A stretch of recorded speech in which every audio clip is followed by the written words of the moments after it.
Hey, what's going on with you guys? I wanted to do a real quick video on Damar Hamlin. God, please heal this man so he can eventually, come back fully recovered, get back on the field, back to his family. Now that hospital is a tragic, tragic injury that happened on the field that day.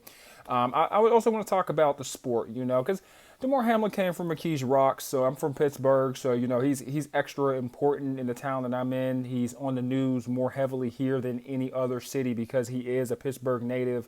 I want to talk about football and the sport of football. Football is a man's sport. It is a brutal sport. There are many sports that are similar like it that are brutal, and I just don't want people coming out the woodwork, bashing football unnecessarily, because the organization deserves flack, but for the amount of contact involved, I don't think that is one of them. One of the reasons why they deserve flack. It's a physical sport, guys. There are other sports that are way more dangerous. Boxing, UFC fighting, extreme snowboarding, rugby. I mean, the list goes on. They have pads, for Christ's sake. And I understand these are big, massive superhumans flying at 20 miles per hour, getting in many car crashes. But we have to understand that these are highly trained professionals, A. B, this is the game that they love. It's the game we love to watch. And also they get paid millions of dollars for a reason. Like, I know people are always like, oh, these pro athletes get paid millions of dollars to chase a football. Well, that is why. That is one of the reasons why. And that hit wasn't even, the hit was pretty decent, but it was a hit to the chest. It wasn't even like a blow to the head. And I thought that it was a blow to the head the first time I watched it. And I know that could spook a lot of viewers. I know a lot of parents watching that day had kids that were playing football in the middle of their football season and pulled them out.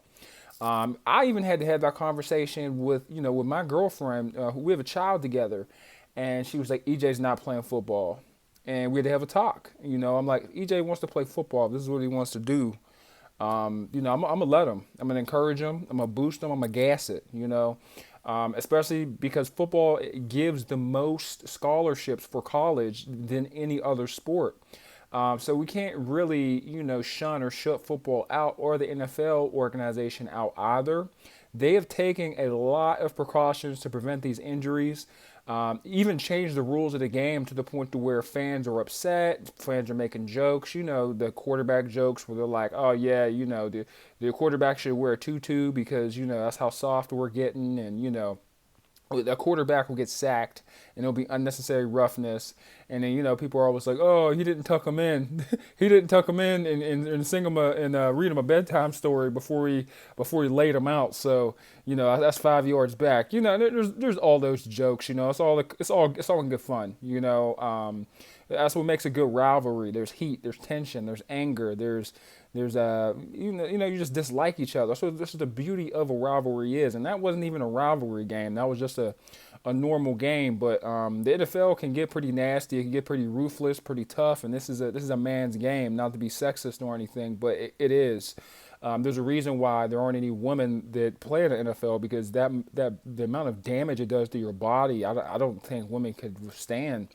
That much damage over the course of a season. I mean, if you see one, if you know someone that can withstand that, and we could put them on running back, and we could find out. You imagine a pro women's football player going against Aaron Donald in the B gap, like just stop it. But it's a lot to take in, guys. They canceled a lot of games. I'm glad they canceled the up and coming football games because that would be weighing on my mind mentally as well. So they are taking care of the psychological the psychological tenderness that's going on inside the players' heads, the coaches' heads, parents' heads. Because you also have to think the players that are on this field, their parents are also watching the game as well. They have kids on that field, brothers on that field. So I feel it. I'm not mad at them for canceling the games. I'm not mad at them for, taking all the precautions that they have. Prayers go out to his family, bro. Like I say, he's from McKees Rocks.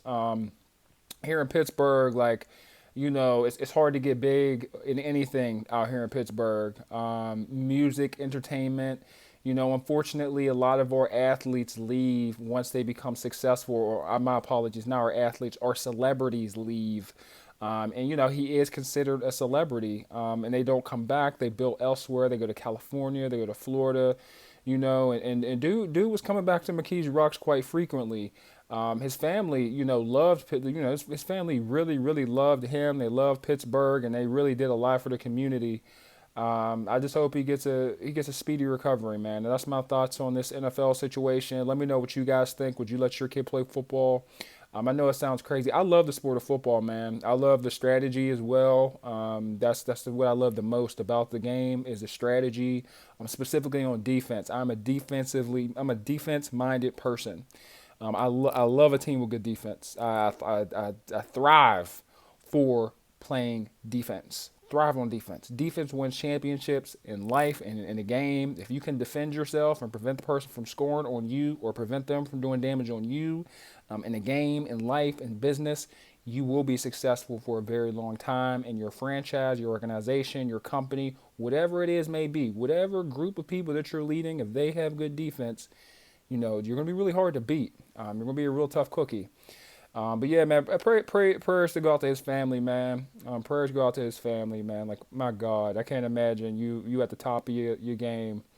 And you're at the safety position. Say the safety is the commander for the most part. There are some linebackers that are like the commander, but for the most part, the safety is the one that's calling all the shots because he has the full range he has the full vision of the entire football field. So you have to be able to communicate, and you know what, man? It's just real sad. It's just real sad. Let me know what you guys think. People were just getting a little tight, a little tight because of the injuries, which just happens every time somebody gets a head injury, a broken arm. People are all like shocked, like, well, no, duh, people get hurt. It's a violent game, okay? Especially them defensive and offensive linemen. They are trying to rip each other's heads off their shoulders. That's what they're paid to do. They're not playing patty cake out in that field. It's just a lot worse when you see it up close, and I'm sure the instant replays didn't help either. But that's all I got for you guys. Let me know what you think. Have a great day, and please do something that's gonna improve and better your life. We have a new year, new opportunity, and we have a new set of 365 days to improve ourselves. You guys have a good day. I'm out.